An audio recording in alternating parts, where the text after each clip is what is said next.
కొబ్బరి పంటలో మనకు రీసెంట్గా ఎక్కువగా గెలలు వాలిపోవడం, నెక్స్ట్ గెలలోని బొండాలు ఉన్నట్టుండి సడన్గా రాలిపోవడం, ఇటువంటి ప్రాబ్లమ్స్ మనం ఎక్కువగా ఫేస్ చేయడం జరుగుతుంది రీసెంట్గా.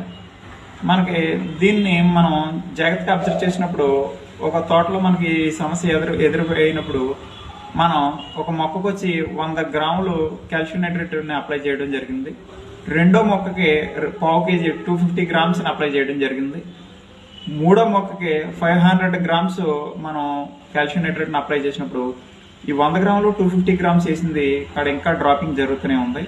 మనకి ఈ 500 గ్రాములు కాల్షియం నైట్రేట్ కనుక ఒక మొక్కకి 6 సంవత్సరాల పైబడిన తోట అండి అది. ఆ తోటలో మనం ఆ 1/2 కేజీ 500 గ్రామ్స్ వేసినటువంటి ప్లాంట్కి మాత్రమే మళ్ళీ నెక్స్ట్ జనరేషన్ వచ్చినటువంటి పొత్తులు వాలిపోకుండా ఉండటం, మరియు గెలలో వాలిపోకుండా ఉండటం, దాంతోపాటు కాయలు రాలిపోకుండా ఉండటాన్ని మనం గమనించడం జరిగింది.